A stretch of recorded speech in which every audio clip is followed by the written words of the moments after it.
My Jesus యేసయ్యా.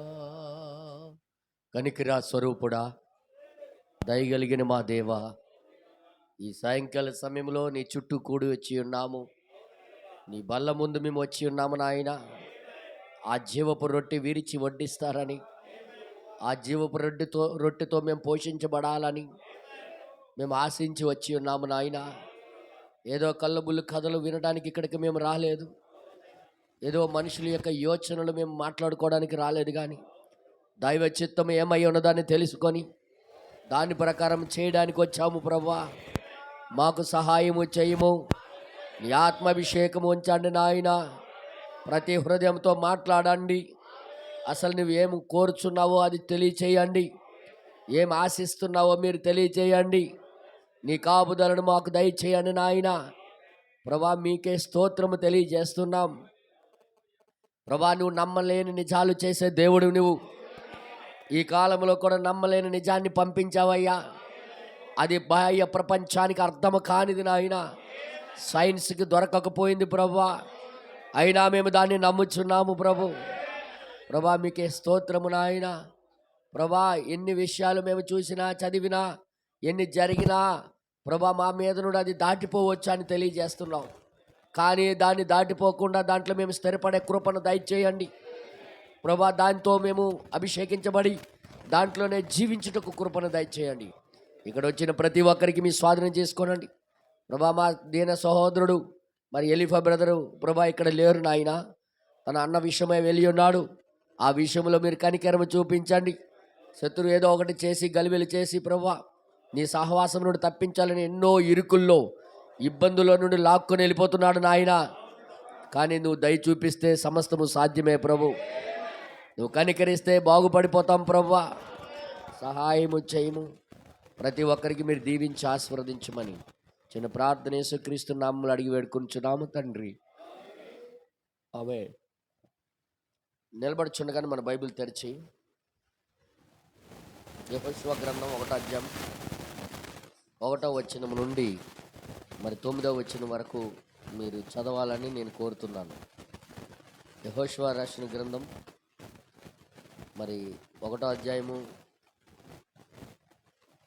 యెహోవా సేవకుడైన మోషే మృతి నొందిన తరువాత యెహోవా నూను కుమారుడును మోసే పరిచారకుడునైన యెహోషువకు ఇలాగు సెలవిచ్చెను. నా సేవకుడైన మోషే మృతి నొందెను కాబట్టి నీవు లేచి నీవును ఈ జనులందరూ యోర్దాను నది దాటి నేను ఇజ్రాయేలీయులకిచ్చుచున్న దేశంలోకి వెళ్ళుడి. నేను మోసేతో చెప్పినట్లు మీరు అడుగుపెట్టు ప్రతి స్థలము మీకు ఇచ్చుచున్నాను. అరణ్యమును ఈ లెబానోను మొదలుకొని మహానది అయిన యూఫ్రటీసును నది వరకును హిత్తీయుల దేశమంతయు పడమట మహాసముద్రము వరకును మీకు సరిహద్దు. నీవు బ్రతుకు దినములన్నిటను ఏ మనుష్యుడును నీ ఎదుట నిలువలేకయుండును. నేను మోషేకు తోడై ఉండినట్లు నీకును తోడైయుందును. నిన్ను విడువను, నిన్ను ఎడబాయను. నిబ్బరము కలిగి ధైర్యముగా ఉండుము. వారికి ఇచ్చేదనని నేను వారి పితరులతో ప్రమాణము చేసిన ఈ దేశమును నిశ్చయముగా నీవు ఈ ప్రజల స్వాధీనము చేసెదవు. అయితే నీవు నిబ్బరము కలిగి జాగ్రత్తపడి బహుధైర్యముగా నుండి నా సేవకుడైన మోషే నీకు ఆజ్ఞాపించిన ధర్మశాస్త్రమంతటి చొప్పున చేయవలెను. నీవు నడుచు ప్రతి మార్గమున చక్కగా ప్రవర్తించున్నట్లు నీవు దాని నుండి కుడికి గాని ఎడమక గాని తొలగకూడదు. ఈ ధర్మశాస్త్ర గ్రంథమును నీవు బోధింపగా తప్పిపోకూడదు. దానిలో వ్రాయబడిన వాటన్నిటి ప్రకారము చేయుటకు నీవే జాగ్రత్త పడినట్లు దీవారాత్రము దాన్ని ధ్యానించిన ఎడల నీ మార్గమును వర్ధిల్ల చేసుకొని చక్కగా ప్రవర్తించదవు. నేను నీకు ఆజ్ఞ ఇచ్చి ఉన్నాను కదా. నిబ్బరము కలిగి ధైర్యముగా ఉండము, దిగులు పడకము, జడియకము. నీవు నడుచు మార్గమంతటిలో నీ దేవుడైన యెహోవా నీకు తోడయ్యుండును. ఆమేన్. 10వ అధ్యాయము 12, 13 వచనాలు. 13, 14 వచనాలు. యెహోషువ గ్రంథం 10వ అధ్యాయం 12 నుండి 14 వచనాల వరకు.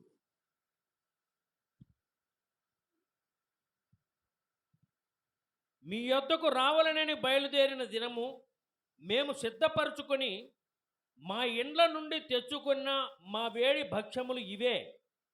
ఇప్పటికీ అవి ఎండి ముక్కలాయను. ఈ ద్రాక్షారసపు సిద్ధెలను మేము నింపినప్పుడు అవి కొత్తవే. ఇప్పటికీ అవి చినిగిపోయెను.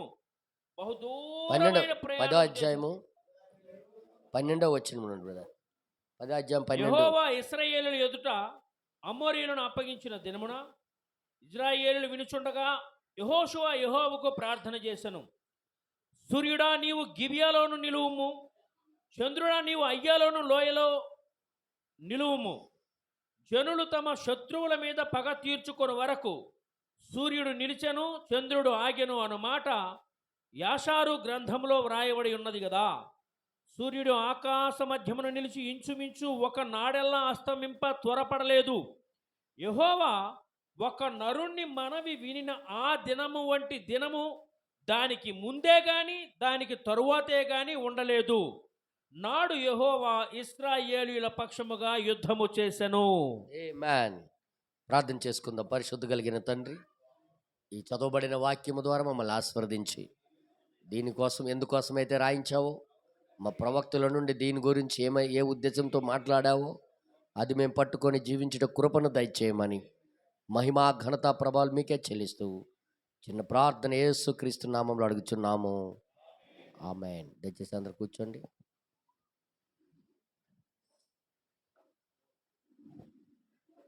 హల్లెలూయా, హల్లెలూయా.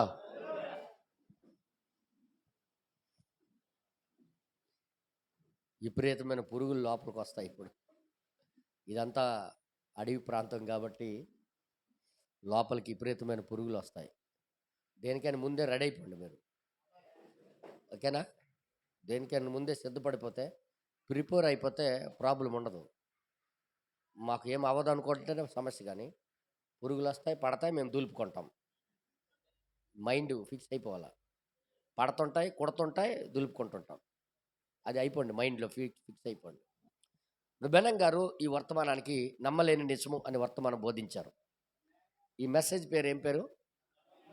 నమ్మలేని నిజాలు. నమ్మలేని నిజం అంటే అంటే మనిషి యొక్క తలకి అందకపోతే ఆడేటి నమ్ముతాడు. ఆ? కొన్ని మనిషి బుర్ర అందుకోలేనివి. బెనం గారు కొన్ని ప్రశ్నలు వేశారు. సైన్స్ ద్వారా, సైన్స్ ఏంటంటే అది కనిపిస్తేనే నమ్ముతుంది, అంటే నిరూపిస్తేనే నమ్ముతుంది. సైన్స్ ఏదైనా సరే ఫలాంటిది నిరూపిస్తేనే సైన్స్ ప్రకారంగా దాన్ని నమ్మేదే సైన్స్. కానీ విశ్వాసం అనేది అది కాదు. విశ్వాసం అనేది దానికి ఏమి నిరూపణ అవసరం లేదు. అది అదృశ్యమైనవి ఉన్నటువంటి రుజువై ఉన్నది, ఉన్నాయని రుజువని నమ్ముతుంది విశ్వాసం. అంటే అందుకే అన్నాడు, మీరు అన్నీ సైన్స్ ద్వారా నిరూపించలేరు, నేను అడిగానంటే మీరు చచ్చిపోతారు మీరు అన్నాడు ఆయన. నేను సైన్సిస్టులకి నేను అడిగానంటే గొప్ప కష్టాలు పడిపోతారు మీరు అన్నాడు. ఏంటి అడుగుతాడా అని అంటే, మీరు తినే ఆహారము రక్తంగా ఎలాగ మారుతుంది చెప్పండి అని అన్నాడు.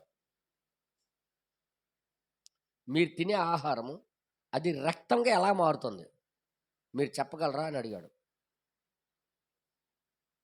రెండోది, శూన్యములో భూమి ఎలాగ నిలబడిపోయింది, ఇలాగా దాన్ని ఎవరు ఆపగలిగారు? అంత దూరంలో ఉన్న, వేల కిలోమీటర్ దూరంలో ఉన్న చంద్రుడి యొక్క సైకిలో సముద్రము కంట్రోల్లో ఎలాగుంటుంది? అది ఎక్కడో ఉంది కదా, ఎక్కడున్న సముద్రానికి ఎలా కంట్రోల్ చేస్తుంది? మీ సైన్స్ ద్వారా నాకు చెప్పగలరా అని అడిగాడు. మరి ఎవరి దగ్గర సమాధానాలు ఉండవు కదా. శూన్యంలో భూమి కరెక్ట్గా సూర్యుడు చుట్టూ తిరుగుతుంది. ఇంత కరెక్ట్గా ఎలా తిరగగలుగుతుంది? ఎటు వెళ్ళట్లేదు, ఎందుకు? అదే లైన్లో తిరగడానికి కారణం ఏంటి? వాళ్ళ తరాలు కాదు. అన్నీ సైన్స్ ద్వారా నిరూపించాలంటే నువ్వు, కానీ అది నమ్ముతున్నావా లేదని అడిగాడు. కరెక్ట్గా తిరుగుతుందని నమ్ముతున్నావా లేదని అడిగాడు. అవునా? సముద్రానికి చంద్రుడు కంట్రోల్ చేస్తున్నాడని వాళ్ళే అంటున్నారు. ఎలా చేస్తుందో చెప్పరు, ఎందుకు చేస్తుందో చెప్పరు. ఎందుకు అలా చేస్తుంది? సముద్రం మీద అంత ప్రేమ ఏడదానికి? మిగతా గ్రహాలు ఉన్నాయి, వాటి మీద ఏం ప్రేమ లేదు. సో ఇవన్నీ కూడా నిజాలే, నమ్మలేని నిజాలు అవి. కానీ అది సైన్స్ ద్వారా రుజువు చేయటానికి వాళ్ళ దగ్గర ఏ ఆధారాలు లేవు. అలాగే దైవత్వములో కూడా కొన్ని కార్యాలు దేవుడు జరిగిస్తూనే ఉన్నాడు. దాన్ని నమ్మాలి. నమ్ముట బట్టే అది నీ మీద ఆధారపడి ఉంది. అది నువ్వు నమ్మిన దాన్ని బట్టే అది ఆధారపడి ఉంటుంది. ఇప్పుడు బెనం గారు చెప్పారు, నీ రక్షణ కూడా నీ నమ్మిక మీద ఆధారపడి ఉన్నది, నీ విశ్వాసాన్ని బట్టి ఆధారపడి ఉన్నది. నువ్వు విశ్వసించిన దాన్ని బట్టే నీ రక్షణ ఆధారపడి ఉంది. నీ స్వస్థత కూడా ఆ విధంగానే ఆధారపడి ఉన్నది. స్వస్థత అనేది కూడా నువ్వు విశ్వసించిన దాన్ని బట్టే అది బాగవుతుంది. నువ్వు విశ్వసించకపోతే అక్కడ జరిగేది ఏమీ లేదు. అది ఎప్పుడో జరిగిన కార్యం, అది దేవుడు జరిగించి పెట్టేసిన కార్యం. అది నువ్వు విశ్వసించాలి అంతే. అది పొందుకోవాలంటే, నువ్వు దగ్గరికి రావాలంటే అది నువ్వు విశ్వసించాలి అంతే. అది ఎలాగ అంటే అది ఎలాగ వర్ణించడానికి గట్లేదు, వర్ణించడానికి కాదు. కలువరి సిలువలో ఎన్నో వేల సంవత్సరాల క్రితం దేవుడు దానికి వేల చెల్లించాడు, దేవుడు దానికి వేల ఇచ్చేశాడు. అది నువ్వు నమ్మడమే.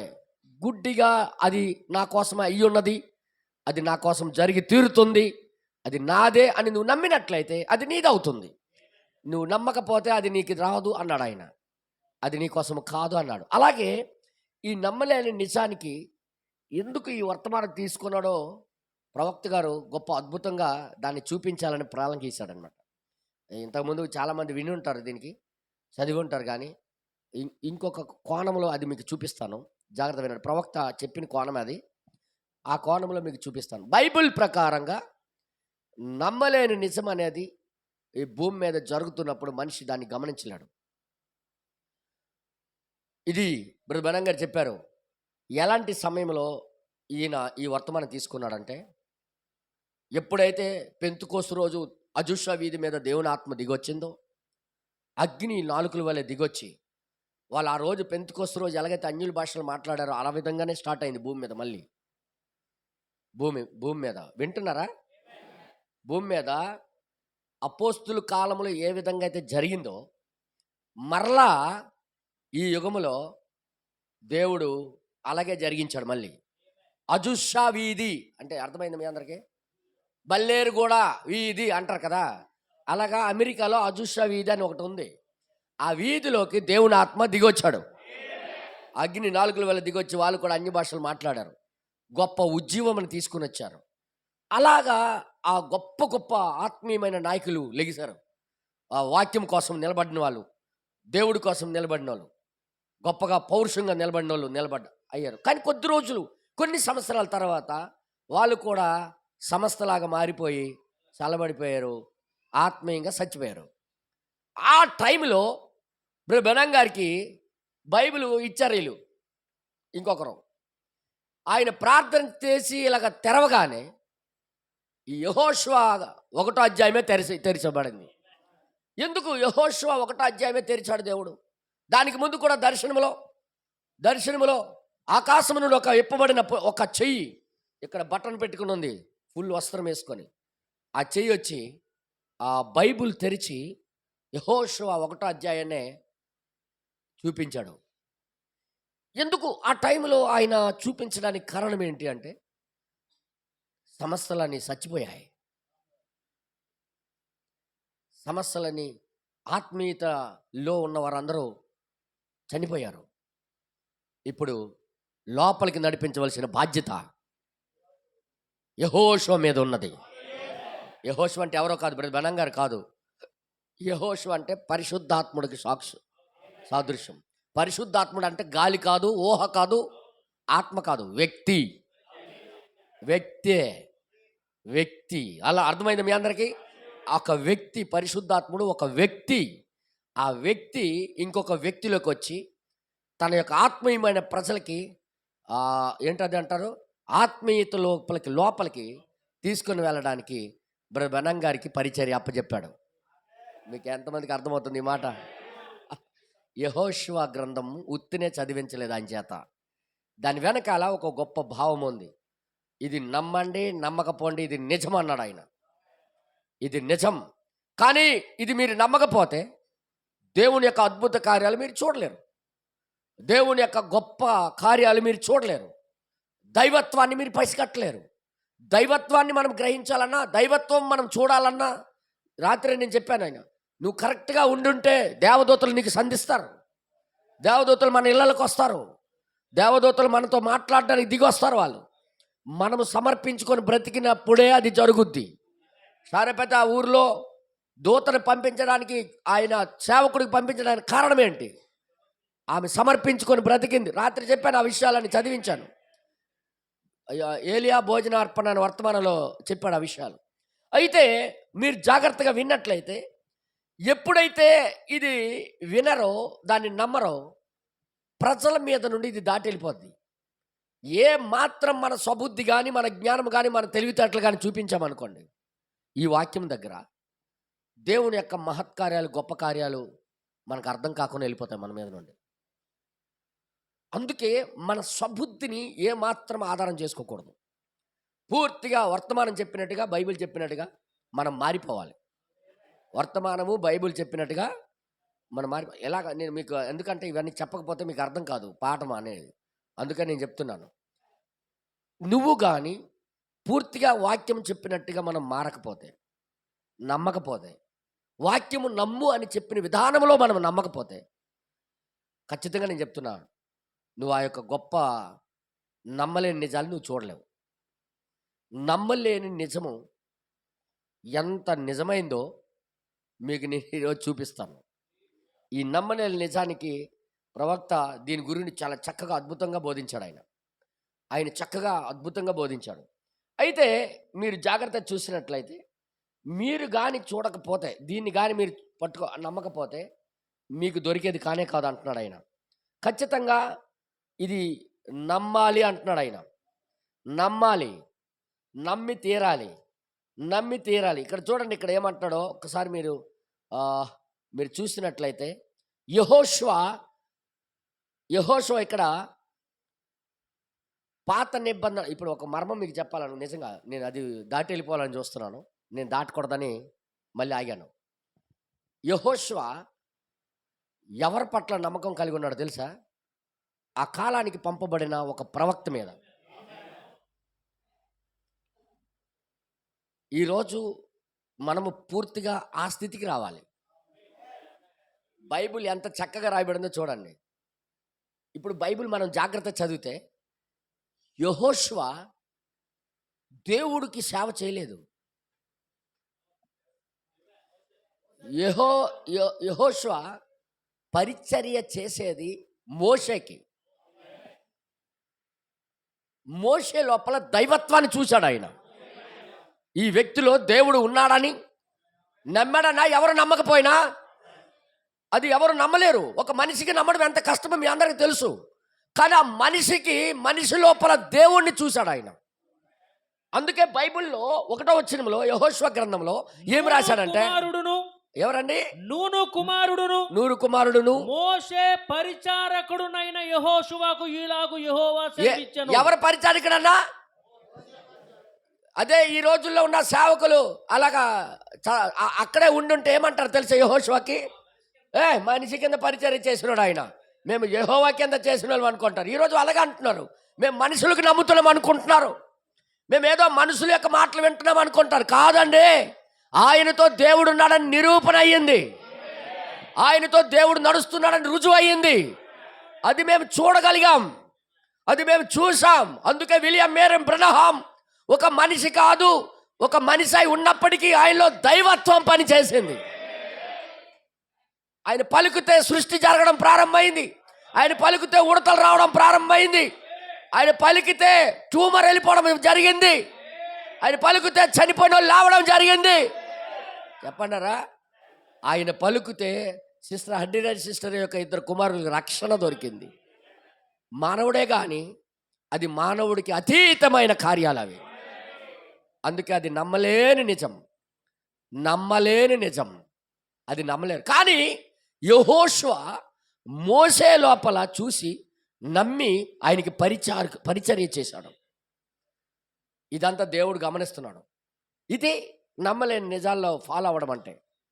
నమ్మలేని నిజానికి ఫాలో అవ్వడం అంటే, ఒక మనిషికి దైవ పరిచర్య కానీ దేవుని యొక్క కార్యాలు కానీ అప్పచెప్పాలంటే ముందు ఆ స్థితి రావాలి. నమ్మలేని నమ్మలేని దాన్నే నమ్మేటట్టుగా చూడగలగాలి. అందుకే అంటున్నాడు ఆయన స్వబుద్ధిని ఏమాత్రం వినియోగించలేదు యెహోషువ. పూర్తిగా మోషేకి పరిచర్య చేశాడు. అందుకే ఏం రాశాడు ఆయన? దేవుని దాసుడు మోషే. అక్కడ రాసిందే నేను చదువుతున్నానరా. నేనేం కొత్త చదవట్లే, బైబిల్లే నేను చదివి వినిపిస్తున్నాను. నేనేం కొత్త చెప్పట్లే. యెహోవా సేవకుడైన మోషే. ఏం రాయబడింది అక్కడ? యెహోవా సేవకుడైన మోషే. ఇప్పుడు మోషే పరిచారకుడైన యెహోషువ. ఇప్పుడు రెండు లింకులు అర్థమైందా మీ అందరికీ? ఇప్పుడు ఈయనేమో యెహోవా సేవకుడు, ఈయన కింద పరిచర్య చేసినాడు యెహోషువ. ఇప్పుడు ఈయన ఏమి చూసి సేవ చేశాడు తెలుసా? ఈయనలో ఉన్న దేవుణ్ణి, ఈయనలో కదలాడుతున్న ఆ దేవుణ్ణి, ఆ పరిచర్య చేస్తున్న దేవుణ్ణి చూసి ఈయన పరిచర్య చేశాడు. అది చూసి దేవుడికి నచ్చింది. హల్లెలూయా. ఈరోజు కూడా దేవుడికి నచ్చాలంటే ఏం చేయాలైతే? బ్రదర్, ఈ కాలంలో దేవుడు ఎవరిని పంపించాడో, ఎవరినైతే రుజువు చేశాడో ఆయన్ని పట్టుకోవాలా లేదా? మనం ఆయన మాట ఖచ్చితంగా పాటించాలా లేదా? ఆయన మాట మనం వినాలా లేదా? ఈ రోజులో చాలామంది అబద్ధ బోధకులు లేచారు. ఏమంటారు తెలుసా? ప్రవక్త గారికి అంత ఇది లేదు అంటే ప్రవక్త నుండి సైడ్ చేయాలని. కానీ యెహోషువ గురి ఎవరి మీద నిలబెట్టాడంటే మోషే మీద. ఆమేన్. ఇప్పుడు ప్రవక్త అవసరం లేదని చాలామంది అంటారు. ప్రవక్త లేకపోతే వర్తమానమే నీకు అర్థం, అంటే బైబిలే నీకు అర్థం కాదు. ఆయనే వచ్చాడు కాబట్టి మన కళ్ళు తెరవబడ్డాయి. ఈ లవోదిక కాలంలో కాటుకను తీసుకుని వచ్చాడు ఆయన. మహాజ్ఞానవంతులు. ఈ వర్తమానానికి కూడా వార్ ట్రాక్ చేసిన వాళ్ళు ఉన్నారు మన దగ్గర. వార్ ట్రాక్ అది అలా కాదండి, ఇలాగండి అని చెప్పిన వాళ్ళు కూడా ఉంటారు. కానీ ఎవరి మాట నమ్మకండి.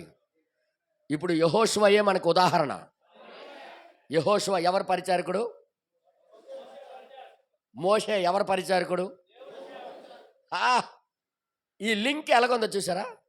ఈ నమ్మలేని నిజాలు అడ్డి రైట్ సిస్టర్ యొక్క ఇంటికి రక్షణ రావడానికి కారణం ఏంటి చెప్పనా? ఆమె కూడా ఉడతలు సృష్టించి వెళ్ళాడు. యెహోవా సేవకుడు ఆమె ఇంటికి వెళ్ళాడు. వెళ్ళి ఏం జరిగిందో తెలుసా? వెళ్ళాడు. సిస్టర్, ఈరోజు ఏం జరిగిందో తెలుసా? ఉడతలు లేని ప్లేసులోని ఉడతలు ఎన్ని కావాలో అన్ని పలకమన్నాడు దేవుడు. నా నోటి ద్వారా, మానవుడు నోటి ద్వారా పలికితే సృష్టి అక్కడ జరిగిపోయింది సిస్టర్. అంటే ఇది నిజము తప్ప మరొకటి కాదు అన్నది ఆమె. అంటే ఆమె ఎవరిని నమ్మింది? ఒక దైవ సేవకుడిని నమ్మింది. ఎప్పుడైతే నమ్మిందో దేవుడికి ఇష్టమైపోయింది అది. ఇప్పుడు ఏమి కావాలో కోరుకోమా. ఏమి కావాలా నీ ఇంట్లో కోరుకో అంటే? డబ్బు కావాలా? ఇబ్బందుల్లో ఉన్నావు, డబ్బు కావాలా? మీ చెల్లి రోగగ్రస్తులు ఎన్నో సంవత్సరాలు బట్టి మంచం ఎక్కుంది, స్వస్థత కావాలంటే నాకేమి కాదు, 2 కుమారుకు రక్షణ కావాలన్న. బ్రదర్, దేవుడికి సంతోషపెట్టే పద్ధతి ఒకటి ఉందన్న. ఏంటా పద్ధతి అంటే? దేవుడు సేవకుడికి మనం గమనించి ఆయనను మనం నమ్మాలి. మరి బెనం గారికి అందుకే చెప్పాడు, నువ్వు ప్రజలకి నమ్మినట్టుగా చేసుకుంటే, ప్రజలు కానీ నువ్వు నమ్మినట్టుగా నువ్వు చేసుకుంటే నీ ముందు క్యాన్సర్ కూడా నిలబడదు, మరణము నిలబడదు, రోగము నిలబడదు. ఎందుకో తెలుసా? దేవుడికి ఇష్టమైన ఆ కార్యము చేసే పద్ధతి అలాగే ఉంటుందన్న. దేవుడి నామానికి మహిమ కలుగును గాక. ఈ మాటల్లోనే ఉంది చూడండి. యెహోషువ ఎవరై ఉన్నాడంటే మోషే పరిచారు. నాకు ఆశ్చర్యం అనిపిస్తుంది, దేవుడి సేవకుడైన యెహోషువ అని రాయలేదేమి? అరే, దేవుడు శరీరము దాల్చడము గొప్ప నమ్మలేని నిజం. ఒక శరీరంలో మీకు ఎలా నేను చెప్పాలని, శరీరంలోకి రావటం నమ్మలేని నిజమయ్యా.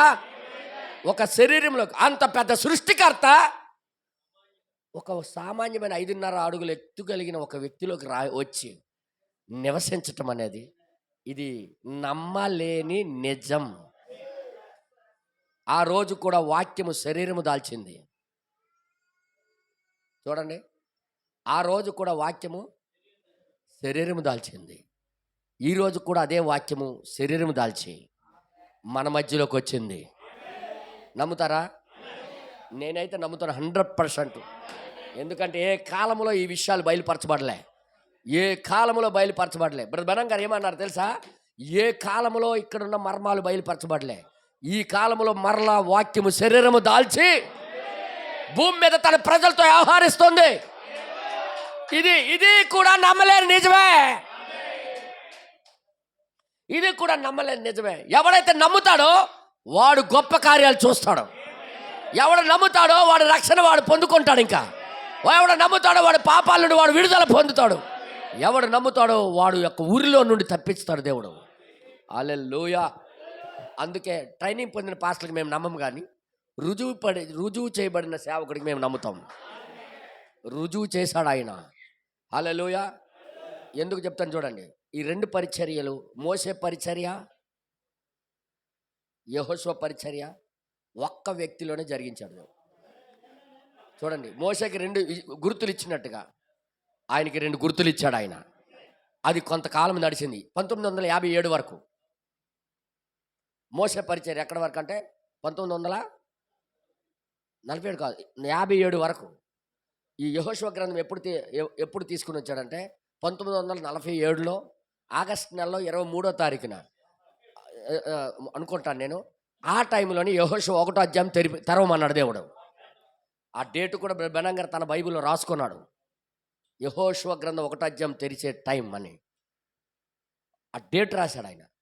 అయితే ఎందుకు ఆ టైంలో వచ్చాడంటే, ఇప్పుడు ఈ 2 ఈడుపులు అయిపోయాయి. మొదటి ఈడుపు, రెండో ఈడుపు. స్వస్థతలు, అద్భుతాలు, ఇవన్నీ మహత్కార్యాలు వాక్యం చెప్పడానికే. ఇప్పుడు బెనం గారు చెప్పారు ఈ నమ్మలేని నిజాల్లో. అది కేవలము ఈ స్వస్థత వరాలు, స్వస్థత కార్యాలు ఇవన్నీ కూడా చేపలని పట్టుకోవడానికి, ఎర మాత్రం జనాలకి లాగడానికి, పోగు చేయడానికి, పోగు చేసిన తర్వాత వాక్యం చెప్పడానికి. ఇప్పుడు వాక్యం అంటే వాక్యము లోపలికి మనిషిలోకి తీసుకుని వెళ్ళడానికి. ఇప్పుడు ఫస్ట్ ఏమో జనాలకి లాగడానికి. మాట్లాడరంటే మోసే పరిచర్య ఏంటి? ఐగుప్తు నుండి బయటికి లాగడాను. యెహోషువ పరిచర్య ఏంటి? లోపలికి ప్రవేశింపజేయడానికి. ఇదంతా దేవుని యొక్క ప్రణాళిక.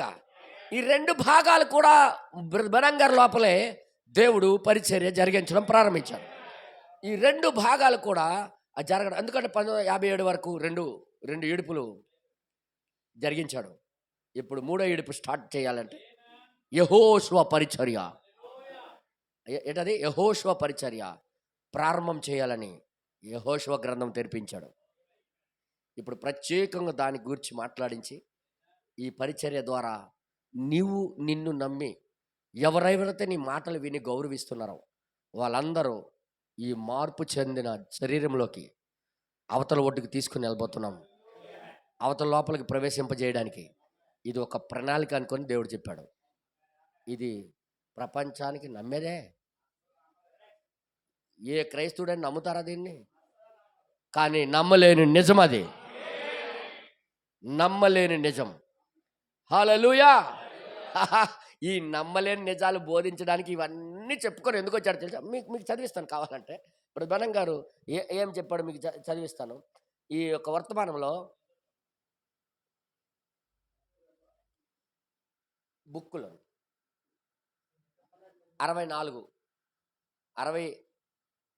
65లో బోధించింది. జనవరి నెల 17వ తారీఖు. Okay, paragraph 64. ఇక్కడ ఇందులో 64 అండి. నేను చదువుతాను కొద్దిగా, నేను చదివి వినిపిస్తాను, తర్వాత మీరు లోపలికి వెళ్ళిపోండి. మోషే తెర నుండి నిష్కరించేంత వరకు యెహోషువ తన పరిచర్యలోకి రంగ ప్రవేశం చేయలేదు. ఒక పరిచర్య వెళ్ళిపోయినంత వరకు యెహోషువ పరిచర్య రంగంలోకి రాలే.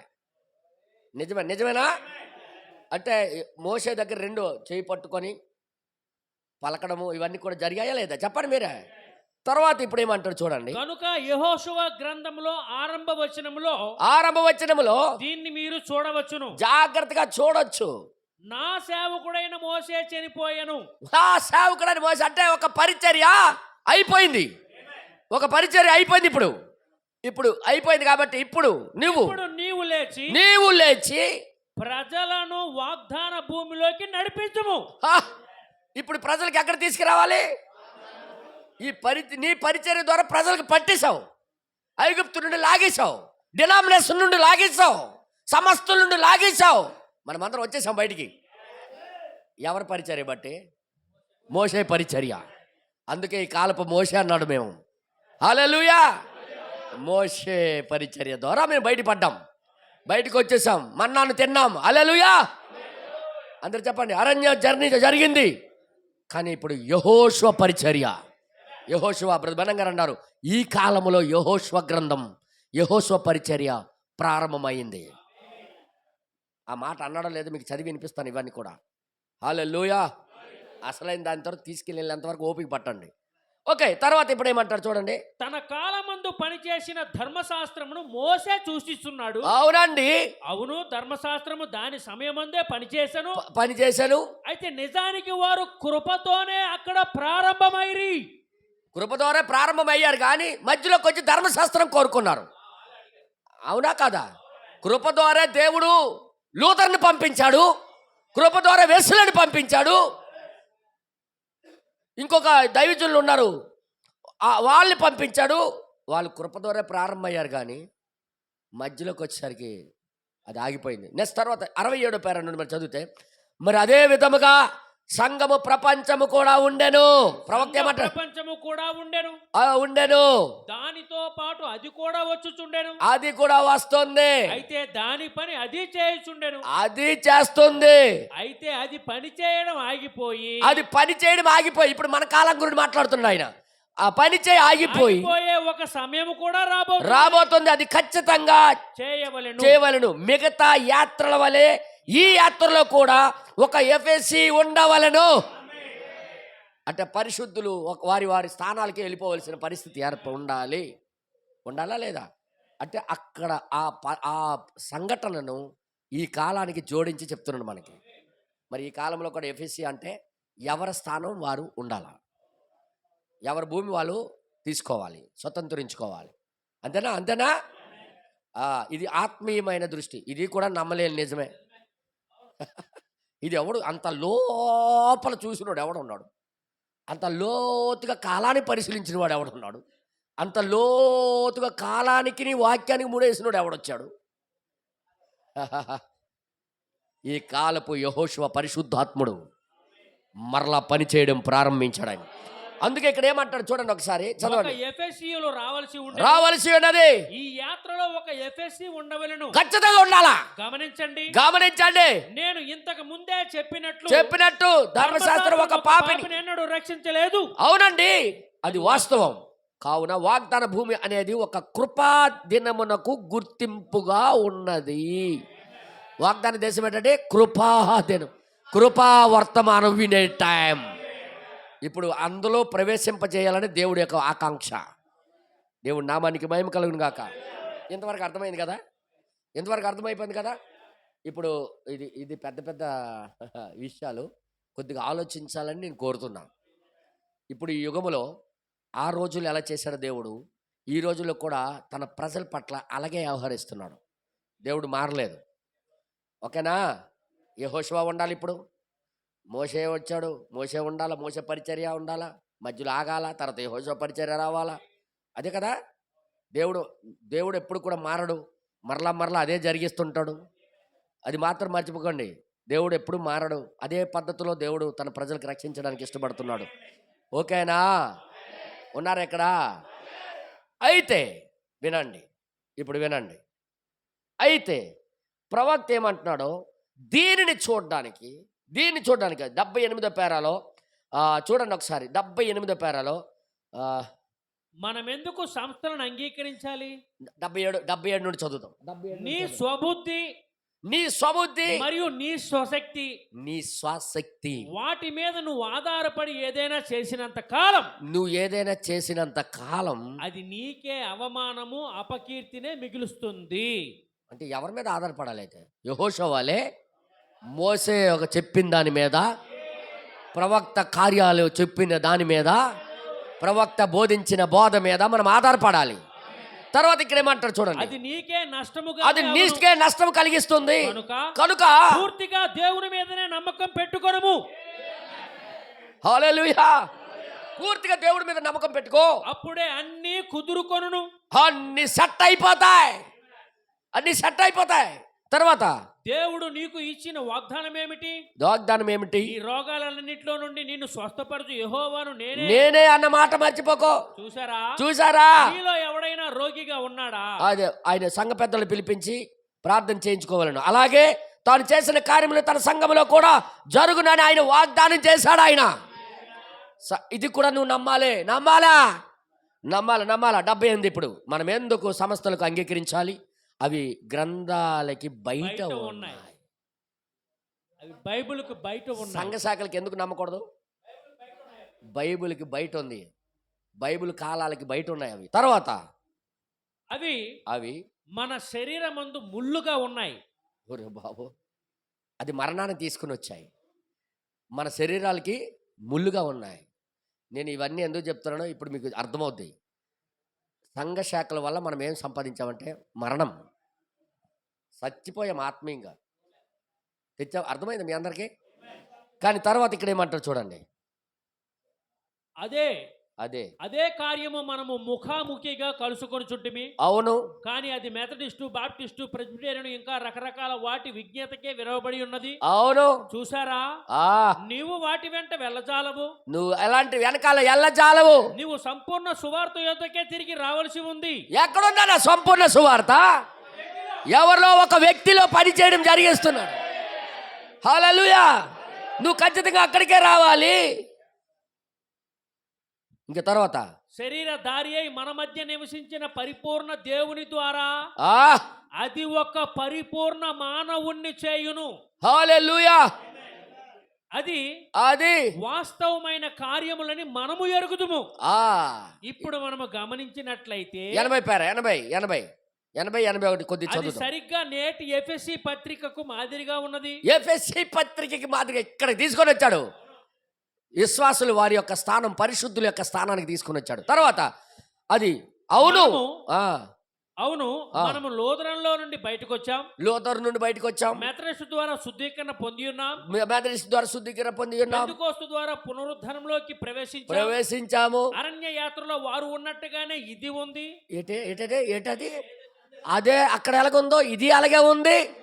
తర్వాత తర్వాత దేవుడు మనల్ని బయటికి రప్పించినప్పుడు మొదట్లో చాలా బాగా స్పందించాం. మనము చాలా బాగా స్పందించాం.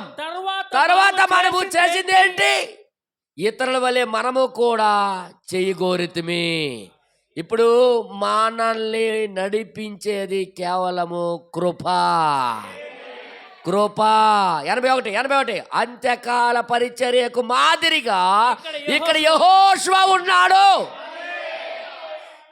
అంటే ఈ పరిచర్యకి మాదిరిగా యెహోషువ. ఇప్పుడు యెహోషువ దగ్గర జరిగిందంతా మనకి ఈ కాలానికి సంబంధించిందే. దేవుడి నామానికి మహిమ కలుగును గాక. అందుకే మనం ఏం చేయాలైతే ఇప్పుడు దాన్ని నమ్మాలా. ఇప్పుడు వరకు మీకు అర్థం అవ్వలేదని నాకు అర్థమైంది, కానీ దీనికి ఎలాగ నమ్మాలో నేను చెప్తున్నాను. ఇది నమ్మితే ఏం జరుగుతుందో మీకు చూపిస్తాను. హల్లెలూయా. యెహోషువ పరిచర్య ఈ కాలంలో మరలా స్టార్ట్ అయ్యింది. అందుకే బ్రహ్నాం గారికి వర్తమానం నమ్మలేని నిజమని ఇచ్చి దీనికి 2 సార్లు బోధించాడు అనుకుంటా. 2 సార్లు బోధించారు దీన్ని. ఆ బోధించిన పద్ధతి ఎలాగుందో తెలుసా? ఆ కాలంలో జరిగిన సంఘటనలు, ఈ కాలంలో ఈ వర్తమానం జరుగుతున్న సంఘటనని కలిపాడనమాట. ఇప్పుడు అక్కడ ఎలాగైతే యెహోషువ తన ప్రజలకి దేవుడు నడిపించడానికి యెహోషువని నిలబెట్టాడో, ఈ కాలంలో పరిశుద్ధాత్ముడు దేవుడు మరలా ఒక వ్యక్తిలోకి వచ్చి ప్రజలకి నడిపించడానికి ప్లాన్ చేశాడు. 2 పరిచర్యల ద్వారా జనాలందరూ వచ్చేసారన్న. ఇప్పుడు ఈ జనాలకి లోపలికి పంపించాల. హల్లెలూయా. వదిలేనన్న, అది వస్తుంది, వాక్యం వినేసి వెళ్ళిపోద్ది. వదిలేదానికి. దేవుడి నామానికి మహిమ కలుగును గాక. పాము కాదులండి, కప్ప. జాగ్రత్తగా వినండి. ఇది ఎందుకు నేను చెప్తున్నానంటే, నమ్మలేని నిజం అనేది అందరూ నమ్మలేరు. ఈ కార్యాలని అందరూ నమ్మలేరు. అందుకే బ్రహ్నాం గారు ఏం చెప్పాడంటే, పారాగ్రాఫ్ 91 పారాగ్రాఫ్ మీరు చదివితే ఇక్కడ ఏమంటాడు చూద్దాం. ఈ గ్రంథానికి నువ్వు దేనిని చేర్చలేవు. ఈ గ్రంథానికి నువ్వేమీ చేర్చలేవు, ఈ గ్రంథములో నుండి ఏమీ తొలగించలేవు. ఖచ్చితంగా ఇది ఎలాగుందో అలాగే తొలగిస్తే శాపగ్రస్తం. దేవుడు ముందు ఎలాగ జరిగించాడు. ఇప్పుడు ఇప్పుడు 92 పేర 92 ప్రకటన 22:18 చెప్తుంది. 92 అన్యా గనుక లూథర్ దీనిని కనుక ఆ లోదర్ దీనికి ఏమి కలపజాలడని మనం ఎరుగుదుము. లూథర్ ఏమి కలపలేడు. వెస్లే ఇంకా సంస్కర్తలకు నాక్స్ కల్విన్ తదితరులు పూర్తిగా వాక్యము పొందుకోలేదు. పొందుకోలేదు. కానీ సువార్త సత్యమును కొద్ది మాత్రమే పొందుకొనిరి. వాళ్ళు వచ్చారు, కొద్ది మాత్రమే తెచ్చారు ఆ వెలుగు. అయితే కానీ ఈ అంత్య దినముల యందు నోట్ దిస్ పాయింట్, కానీ చివరి దినాల్లో వాక్యాన్ని బట్టి మనకు ఇయ్యబడిన గ్రహింపు ఏదనగా, మనకిచ్చిన గ్రహింపు ఏమనగా పూర్తి వాక్యమును మనం అర్థము చేసుకుందాము. వాక్యం మొత్తం అర్థమయ్యేటట్టుగా చెప్తానంటాడు దేవుడు. అదే యెహోషువ పరిచర్య. దేవుడు నామానికి మహిమ కలుగును గాక. యెహోషువ పరిచర్య పూర్తిగా వాగ్దాన భూమి చూపించినట్టుగా మనకి చూపిస్తాడు. పూర్తిగా వాక్యం గ్రహింపు మనకి ఇస్తున్నాడు. తర్వాత ఇంకా రాయబడింది, ఎందుకంటే మరొక ఎఫెసీ కాలము మన కొరకు వాగ్దానము చేయబడింది. మరలా ఎఫెసీ కాలం మన కోసం వాగ్దానం చేయబడింది. అది ఇప్పుడు వచ్చి ఉన్నది. ఏదో అంటున్నాడు అన్యా, మరలా ఇప్పుడు వచ్చి ఉన్నది. అది మనము ఇప్పుడు అందులోనే ఉన్నాము. ఎక్కడికి వచ్చాము? ఎఫెసీ కాలంలోకి వచ్చేసాం. మొదటి బోధలోకి వచ్చేసాం. మొదటి ఎఫెసీ అంటే మొదటి సంఘకాలం. మరలా మొదటి బోధలకు మరలా వచ్చేసాం. ఇప్పుడు ఇదొక నమ్మలేని నిజము. ఇది ప్రపంచం నమ్మలేదు, కానీ ఇప్పుడు నువ్వు నేను నమ్మాలి. ఇప్పుడు నువ్వు నేను నమ్మాలి, దీన్ని ఫాలో అవ్వాలి. ఇప్పుడు యెహోషువ ఎవరి పరిచారకుడు? మోషే ఎవరి సేవకుడు? నా సేవకుడైన మోషే చచ్చిపోయాడు. ఏం డైలాగ్ కొడుతున్నాడు దేవుడు? నా సేవకుడైన మోషే చనిపోయాడు, నువ్వు లెగు. ఈయనకెందుకు అప్పచెప్తున్నాడు? మోషే కొడుకులు లేరా? మాట్లాడరేటి? మోషే చుట్టాలు లేరా? మరి యెహోషువకి ఎందుకు అప్పచెప్తున్నాడు? యెహోషువ దృష్టి ఎల్లవేళలా ప్రవక్త మీద ఉండేది. ప్రవక్త ఎక్కడికి వెళ్తే అక్కడికి వెళ్ళేవాడు. ప్రవక్త ఏం చెప్తే అది చెయ్యాలనే మనస్తత్వం కలిగిన వాడు. పూర్తిగా ప్రవక్త లోపల దేవుణ్ణి చూసి గమనించి నడిచే వ్యక్తి. ప్రవక్త వర్తమానం అంటే అంత ఇష్టం ఆయనకి. ప్రవక్త వర్తమానం ప్రేమించే వ్యక్తి ఆయన. ప్రవక్త వర్తమానం పడి సచ్చే వ్యక్తి ఆయన. అందుకే దేవుడు చూశాడు, ఎవడు నా ప్రవక్తకి గమనించగలుగుతున్నాడు, ఎవడు నా సేవకుని గమనించగలుగుతున్నాను చూసి, ఈరోజు కూడా అంతే. ఏ కుటుంబము నా వర్తమానికుడి యొక్క వర్తమానం మీద ఆధారపడుతుందనే దేవుడు చూస్తాడు. వాళ్ళ ఇంట్లోనే జార విడుస్తాడు ఆయన పరిచర్య. వాళ్ళ ఇళ్లలోనే వదులుతుంటాడు ఆయన పరిచర్య చేయటానికి. హల్లెలూయా. ఎవడు నా సేవకుడి మీద దృష్టి పెడుతున్నాడు అని చూస్తుంటాడు ఆయన. నువ్వు పట్టించకపోయినప్పుడే ఉన్నట్లయితే దేవుడు నీకు ఏది అప్పచెప్పడు. యెహోషువకు మాత్రమే అప్పచెప్పాడు. ఏది చెప్పినా యెహోషువతో చెప్పిల్లు అనేవాడు. దేవుడు మోషేతో చెప్పినప్పుడల్లా యెహోషువతో చెప్పిల్లు, యెహోషువతో చెప్పిల్లు రాయించెల్లు అనేవాడు.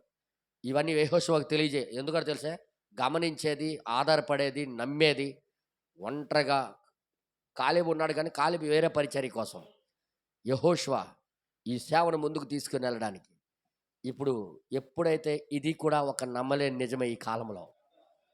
ఇప్పుడైనా అర్థమవుతుందా? ఇప్పుడు చూపిస్తాను మీకు నమ్మలేని నిజం. నువ్వు ఎలాగ నమ్మాలో, ఏ విధంగా నమ్మాలో ప్రవక్త గారు చెప్పారు. ఏ విధంగా నువ్వు నమ్మాలో. బ్రదర్ బెనం గారి దగ్గరికి ఒక అతను వచ్చాడు, తన ఫ్రెండ్. బ్రదర్ బెనం, నువ్వు ఇది నమ్ముతున్నావా అని అడిగాడు. ఈ వర్తమానంలోనే దీన్ని నమ్ముతున్నావు అంటే, చెప్పు నేను తప్పక నమ్ముతున్నాను అన్నాడు. ఏంటి నమ్ముతాడు తెలుసా? ఈ కాలంలో యేసయ్య దృశ్య రూపంలోకి రావడం. ఏంటిది? యేసయ్యకి నేను చూశాను అని అన్నాడు ఆయన. ఈయనేమన్నాడు తెలుసా? పలకొందు యేసయ్య చూసావట అనలేదు. ఎస్, ఆయన మారని దేవుడు, నువ్వు చూసింది రైట్ అన్నాడు. ఎలాగ చూశాడో చెప్పాడు ఆయన. ఇప్పుడు ఏదైనా ఒక సంఘటన దైవత్వం జరిగిస్తున్నప్పుడు దాన్ని నువ్వు నమ్మాలా? దేవుడు జరిగిస్తున్నప్పుడు దాన్ని నమ్మాలా. ఈ కార్యాలు ఈ కాలంలో దేవుడు జరిగిస్తున్నప్పుడు మనం నమ్మాలని దేవుడు కోరిక. ఇది ఏ కాలంలో కూడా బయలుపాటు జరగలే. ఈ కాలంలోనే దేవుడు బయలుపాటు చేస్తున్నాడు తన ప్రజలకి. ఎక్కడికి? లోపలికి ప్రవేశింపజేయడానికి. ఇక్కడ ఏమన్నాడంటే ఆ వ్యక్తి వచ్చి, ఈ దైవ కార్యాలు నమ్ముతావా లేదా అనేది అడిగాడు. మీకు కావాలని చదివిస్తాను, పారాగ్రాఫ్తో సహా మీకు చదివిస్తాను. పారాగ్రాఫ్తో సహా మీరు చదివితేనే బాగుంటుంది, అక్కడ బాగా అర్థమవుద్ది.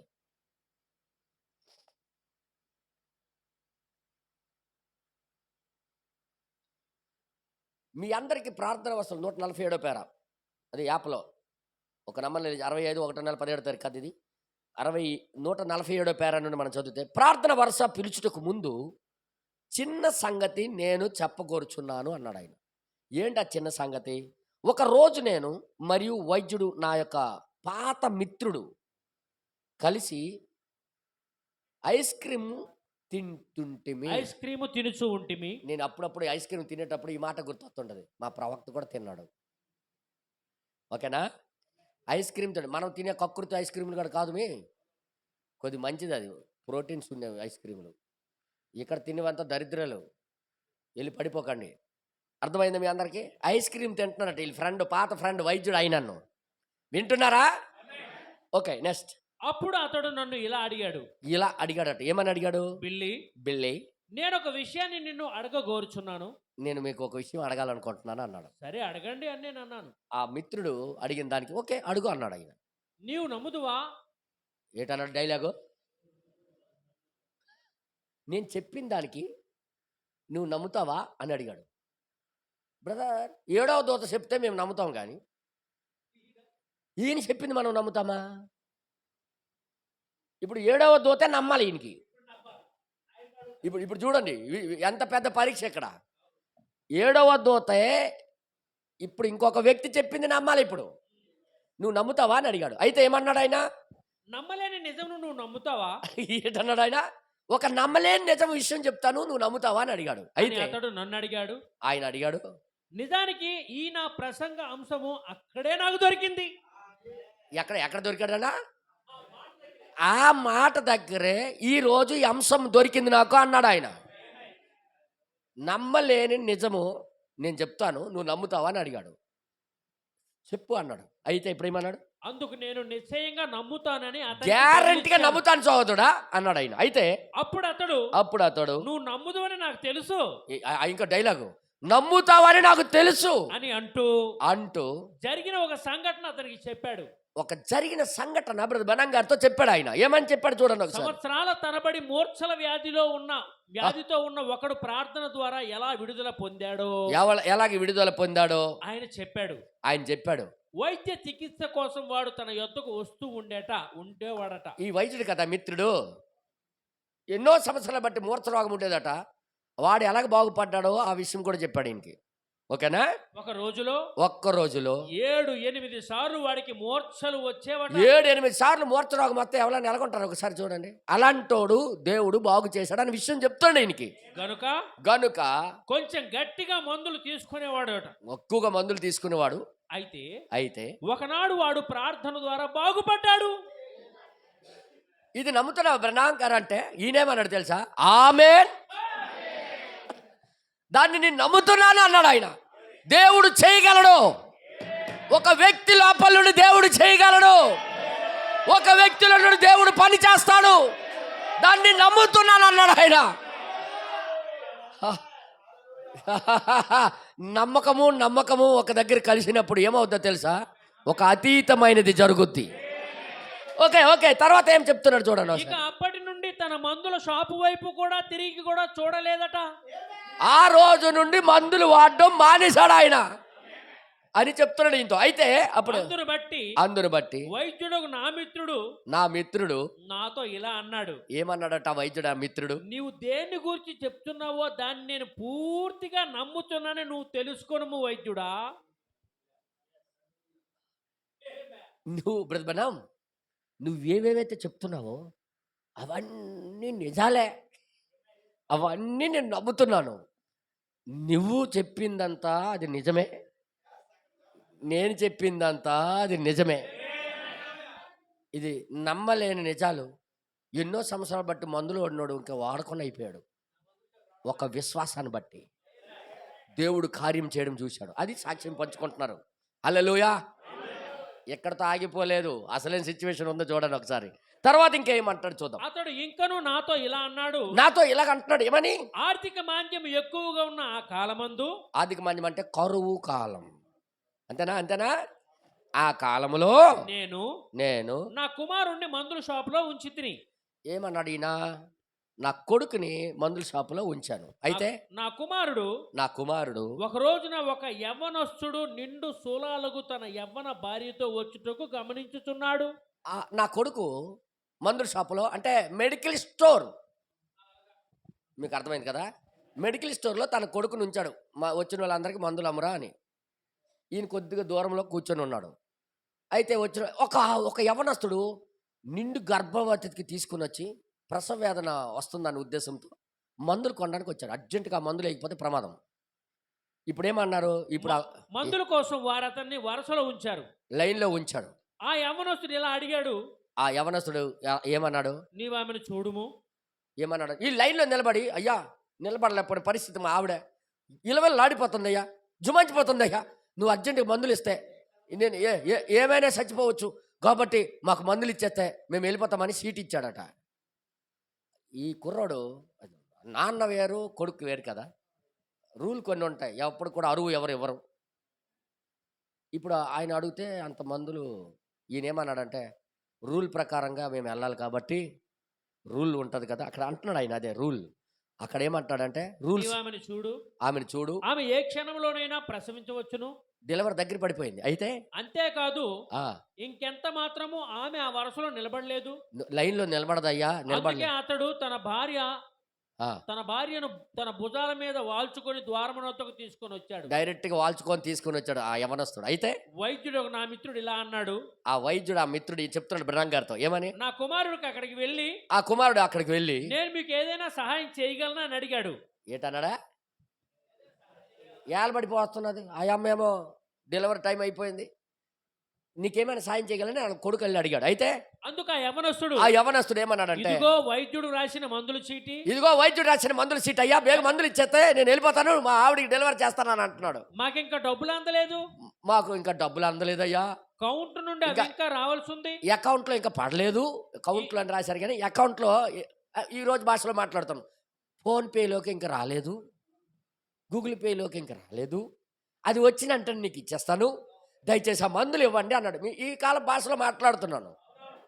నా అకౌంట్లోకి ఇంక రాలేదు, అది వస్తే ఇచ్చేస్తాను, మందులు ఇవ్వండి, డెలివరీ టైం అయిపోయింది, ఏలబడిపోతుంది అనుకుని అంటున్నాడు. అయితే ఈ మందులు తక్షణమే నా భార్యకి అవసరం, ఖచ్చితంగా అవసరం మా ఆవిడికి, నాకు డబ్బులు అందేటంత వరకు ఆమె తట్టుకోలేదు కాబట్టి మందులు ఇవ్వయ్యా, నాకు త్వరగా మందులు ఇవ్వండి. ఆ యవనస్తుడు బతిమాలుతున్నాడు ఆవిడ కోసం. అయితే డబ్బులు అందిన వెంటనే మీకు తిరిగి ఇచ్చేస్తాను, కరెక్ట్ గా ఇచ్చేస్తానయ్యా అని అన్నాడు. అయితే అని నా కుమారుణ్ణి ఆ యవనస్తుడు అభ్యర్థిస్తున్నాడు. అది వినయంతో అడుగుతున్నాడు, వినయంతో బ్రతిమాలుతుంటే ఏమంటాడు ఆయన? అందుకు నా కుమారుడు ఇవన్నీ అంటున్నాడు అనమాట తండ్రి.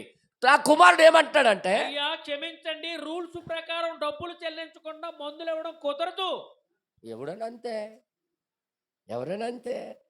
రూల్స్ ప్రకారంగా డబ్బులు ఇవ్వకపోతే బిల్లు కట్టకపోయింది మందులు ఇవ్వరు. ఈ విషయంలో నన్ను మన్నించండి, ఈ విషయంలో మాకు మన్నించండి. మీ పరిస్థితిని చూసి నాకు చాలా బాధగా ఉంది మీ పరిస్థితి, కానీ నేనేం చేయలేను అని అనిచాడు ఆ కుర్రోడు. అయితే అప్పుడు డబ్బులు దొరకడం అంటే చాలా కష్టమైన పని. ఆ రోజు గొప్ప కష్టకాలం.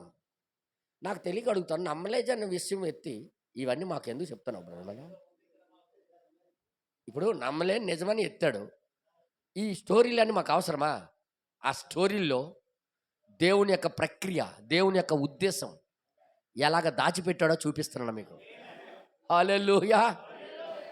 కష్టకాలం అది. అయితే ఆ సమయమందు వైద్యుడు నా స్నేహితుడు అక్కడే వెనక కూర్చొని పేపర్ చదువుతున్నాడు. ఆ పక్కన కూర్చొని ఆ కొడుకు అప్పచెప్పాడు కాబట్టి హ్యాపీగా చదువుకుంటాడు పేపర్. అయితే ఇది గమనించి ఈ మాటలని గమనించి ఆపేసి తన తలనెత్తి చూశాడు. ఇలాగా పేపర్ ఆపేసి అటువైపు ఏం డిస్కషన్ చేస్తానని చూశాడు. అయితే తన హృదయంలో ఏదో అయినట్టు అనిపించిందట, లోపల ఏదో అయినట్టుగా అనిపించింది అతనికి. ఈ సంఘటన చూసి, ఈ పరిస్థితి చూసి ఇతనికి ఏదో అయినట్టుగా ఉంది. అప్పుడు ఏంటి అది? గనుక అతడు లేచి వెళ్ళి అక్కడికి వెళ్ళి కుమారుడా ఒక్క నిమిషం ఆగుము, నాయనా ఆగు అనుకుని అడిగి ఏంటి సంగతి అని అడిగాడు. ఆ కుమారుడు సంగతిని అంతా అతనికి వివరించి చెప్పాడు. మొత్తం వివరించి ఎలాగట అంత సీరియస్గా ఉంది అట్ నాన్న, ఇలాగంటున్నాడు, మందులు ఇమ్మంటున్నాడు, ఇలాగంటున్నాడు, అలాగంటున్నాడు, ఇలా పరిస్థితి ఉంది అనుకుని చెప్పాడు. అయితే అందుకు అతడు సరే ఆ మందుల చీటి ఏది నాన్న మందుల చీటి అని అడిగాడు. నాకు ఇవ్వండి, ఒక్క నిమిషంలో ఆ మందులు ఇవ్వండి అని ఒక్క నిమిషం అడిగి ఆ మందులను తీసి ఆయనకి ఇచ్చేశాడు. హలో, కొడుకు అయితే రూల్స్ ప్రకారం ఇవ్వలేను అన్నాడు. తండ్రి ఏమో అది తీసుకొని రూల్స్ ధర్మశాస్త్ర ప్రకారంగా ఎవడు నీతిమంతుడు కాలేడు. రూల్ ప్రకారం బతకలేడు ఎవడు. కానీ ఒక తండ్రి దిగి వచ్చాడు ఆయన. ఈ తండ్రి వచ్చే నీ అవసరత ఏదో ఉందో ఏదో ఒకసారి అని అడిగాడు. దేవుని నామానికి మహిమ కలుగును గాక. రూకలు లేకయే వచ్చి పానము చేయండి అని ఫ్రీగా ఆ మందులన్నీ ఇచ్చేశాడు. ఏ యోగ్యత లేని మనము ఇవ్వలేని రుణపడి ఉన్నామయ్యా, మనము తీర్చలేని రుణపడి ఉన్నామయ్యా, మన పాపాలు మనం పోగొట్టుకెళ్ళని పరిస్థితులు ఉన్నామయ్యా. కానీ మధ్యలో ఒక తండ్రి వచ్చాడయ్యా.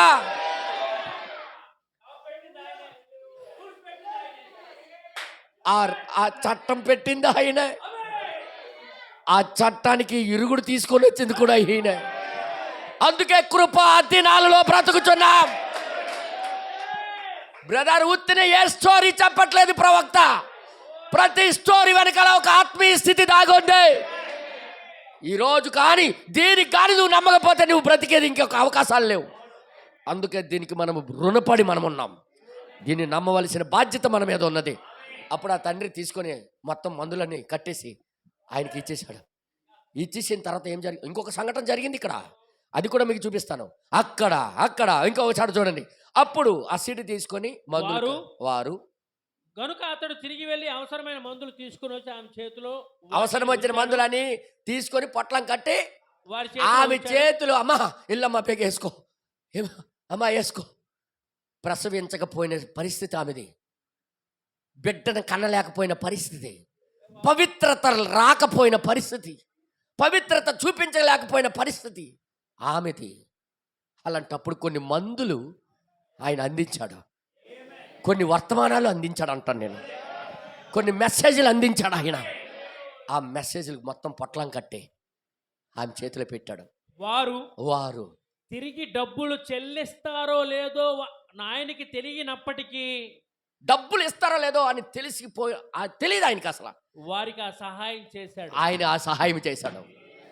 ఆ సహాయం చేయగానే ఎవరు కనబడ్డారో తెలుసా, ఎవరు కనబడ్డారో తెలుసా, ఎవరు ఉన్నారో తెలుసా అక్కడ. ఆ పక్కనే యేసయ్య. మీకు అర్థం కాలే? యేసయ్య యెహోషువ లోపల కనబడినట్టుగా ఈ యేసయ్య నీరసమైన మనిషిగా ఆ ప్రత్యక్షమై ఆ ఇద్దరి మధ్యలోని ఈయనొకడు కనబడ్డాడు. నేను ఇద్దరికి ఇచ్చాను మందులు, ఆ మూడో వ్యక్తి ఎవరు అని చూస్తున్నాడు. ఇలా బ్రనామ్, ఇది నువ్వు నమ్ముతున్నావా అన్నాడు. ఇది నమ్మలేని నిజమయ్యా, దాన్ని నమ్ముతున్నాను అన్నాడు ఆయన. ఇప్పుడు ఇక్కడ కిందకి ఇంకా రాబడి చదివినట్లయితే ఇక్కడ చూడండి ఒకసారి. వారికి సహాయం చేయాలని ప్రేరణ కలిగింది కనుక వెనకాడకుండా దాన్ని చేశాడట. వెనకాడకుండా అతను చేశాడు. అంతటా అతడు నాతో, బిల్లి ఎప్పుడైతే నేను ఆ మందులు ఆమె చేతిలో ఉంచాను, ఎప్పుడైతే ఆమె చేతిలో నేను పెట్టానో సరిగ్గా అప్పుడే ఆమె పక్కన ఒక వ్యక్తి నిలబడి ఉండటాన్ని నేను చూశాను. ఇది నమ్ముతున్నావా బ్రహ్మం అని అడుగుతున్నాడు. నాతో అన్నాడు ఆయన. అది ప్రభు అయిన యేసు. నేను అతనితో చెప్పాను, అది ఎవరో కాదయ్యా, యేసయ్య. చిన్నవారికి చేస్తే అది నాకు చేసినట్టుగా అని యేసయ్య అనలేదా? యేసయ్య ఎక్కడో లేడు, మన మధ్యలో ఈ కాలంలో దిగి వచ్చి ఉన్నాడు. దేవుడు నామానికి మహిమ కలుగును గాక. వింటున్నారా? కానీ నువ్వు నమ్మలేని నిజాన్ని నమ్మాలా, నమ్మక మాత్రం ఉంచాలి. బ్రదర్ బెన్నం గారు అన్నారు, నేను దీని గ్యారంటీ నమ్ముతున్నా. అది ఎవరో కాదు, ప్రభు అయిన యేసుక్రీస్తు. ఇంకా కిందకి చదివినట్లయితే అక్కడ ఏమంటాడు చూడండి ఒకసారి. అక్కడ కిందకి చదివినట్లయితే చదవండి. ఒక వ్యక్తి నిలిచి ఉండడం నేను చూశాను అన్నాడు. ఆ, అది ప్రభు అయిన యేసయ్య ఉన్నాడని నేను అతనితో చెప్పాను. అతను ఎవరో కాదు అయ్యా, యేసయ్య. అదే నీకు కనబడేది ఆ మూడో వ్యక్తి ఎవరు అనుకోను, యేసయ్య. ఆ తరువాత అతడు లేఖనాలు చదువుతుండగా ఆయన లేఖనాలు చూస్తున్నప్పుడు, మిక్కిలి అల్పులైన ఈ నా సహోదరులో ఒకరికి మీరు చేసితిరి గనక ఒకరికి చేసి తిరిగి కనుక అది నాకు చేసినట్లే అనే వాక్యం అతని కళ్ళ ఎదుటిలోకి వచ్చింది. అందుకే ఈ వర్తమానం మీద మనకు నమ్మకం ఉందంటే, ఏ సహోదరుడు బాధలో ఉన్నా నువ్వు హెల్ప్ చేయడానికి వెనకంజ వేయకూడదు, నువ్వు ముందే ఉండాలా. ఎందుకంటే ఈ వర్తమానము అలాంటిది. దేవుడు నామానికి భయం కలుగును గాక. అప్పుడు చూశాడు, ఎవరికి చేసావు తెలుసా నువ్వు? యేసయ్యకు. అది ఆయన ఖాతా. కళ్ళ ముందు వాక్యం కనబడడం ప్రారంభమైంది.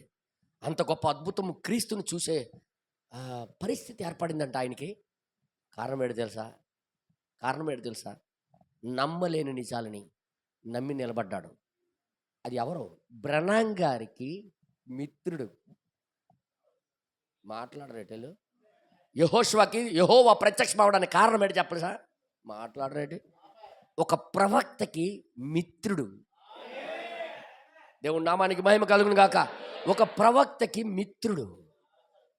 అందుకే దేవుడే ప్రత్యక్షమై, నువ్వు ఎటువైపు భయపడిన అవసరం లేదు, ఎవరికి భయపడిన అవసరం లేదు, నేనున్నాను అని ప్రత్యక్షమయ్యాడు. ఈరోజు అదే దేవుడు. ఆ నమ్మలేని నిజాలు మనం నమ్ముతామా లేదనేది, పూర్తిగా ఫాలో అవుతామా లేదనేది, పూర్తిగా లోబడతామా లేదనేది దేవుడు చూస్తున్నాడు. ప్రపంచము దాన్ని చూడలేదు, కానీ మనకైతే అవకాశం. ఇంకా ఇక్కడ ఏమంటున్నాడు కొద్ది చూసి చదువు. అందుకు నేను అతని కళ్ళు ఎదుటికి వచ్చింది. బిల్లి, నా కళ్ళకి ఏమైంది? నా కళ్ళకి ఏటైంది బిల్లి? నిజంగానే నేను దాన్ని చూశాను. నేను దాన్ని చూశానయ్యా అని నాకు చెప్పాడు. అతడు నాకు చెప్పాడు. అందుకు నేనేమన్నానంటే, అవునయ్యా, ఒక మందులు అమ్మేవాడిగా నీ విధిని నువ్వు జరిగించావు. మందులు అమ్మేవాడిగా నీ విధిని నువ్వు జరిగించావు.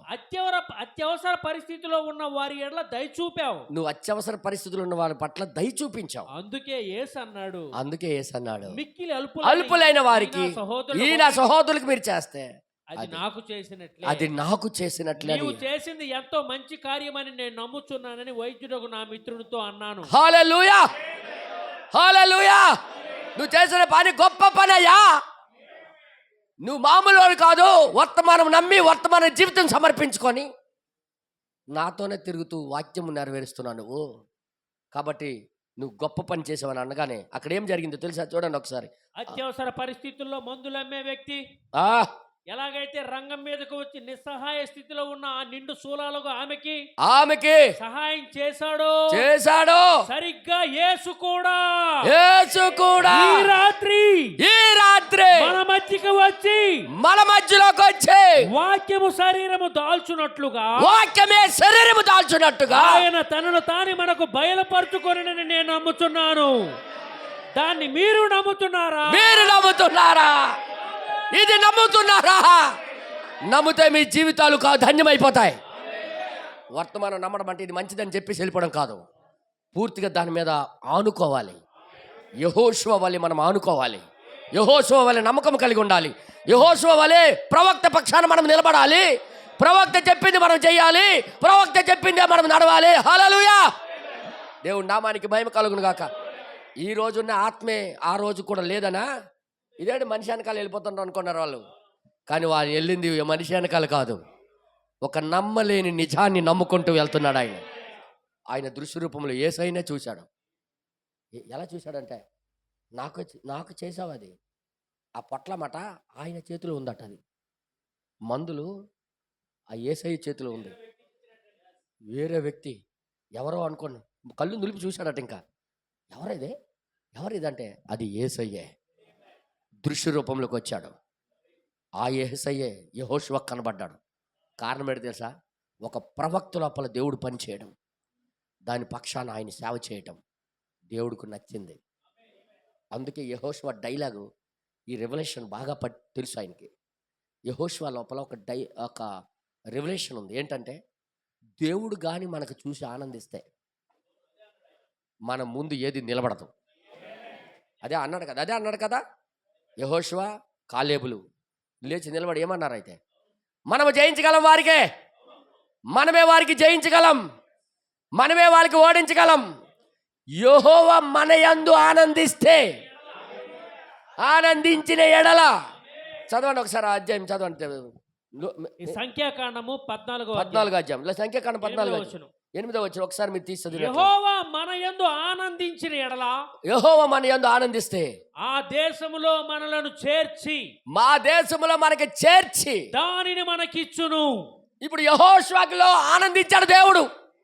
అందుకే ఆ దేశంలో నువ్వే పట్టుకొని వెళ్ళి అంటున్నాడు ఆయన. ఏమి సూత్రం పట్టుకున్నాడు ఆయన. ఎప్పుడు ఆనందిస్తాడు చెప్పు దేవుడు మనం చూసి? ఆ యొక్క సేవకుడు చెప్పిందంతా ఆమెన్ పలికి దానికి ఫాలో అవ్వాలి, దానికి జరిగించాలి, దాని పక్షాన నమ్మకం మనం వ్యక్తపరచాలి. ఈ వైద్యుడైన సహోదరుడు బ్రహ్నాం గారు వర్తమానానికి ఏమంటారు? దానికి వాస్తు పలుకుతాడు. ఏమంటారు దానికంటే? వక్తాస్ పలుకుతాడు. దానికి ఆమెన్ అంటాడు. అది నిజమని నమ్ముతాడు, ప్రతిదీ నిజమని నమ్ముతాడు. అందుకే ఆయన హృదయంలోకి దేవుడు వెళ్ళి కనికరం తీసుకొని వచ్చి, హల్లెలూయా. ఈ రోజుల్లో కుడి చేతితో కాకి కొట్టకపోయిన రోజులు ఇవి. ఆ టైంలో కూడా హృదయం మారిందంటే మామూలు విషయమా? అది కరువు కాలం. ఒక ట్యాబ్లెట్ అమ్ముకుంటే డబ్బులు వస్తాయని కనుక్కునే టైం. అలాంటి టైంలో వాళ్ళు ఇస్తారా లేదా అని చూడలేదన్య.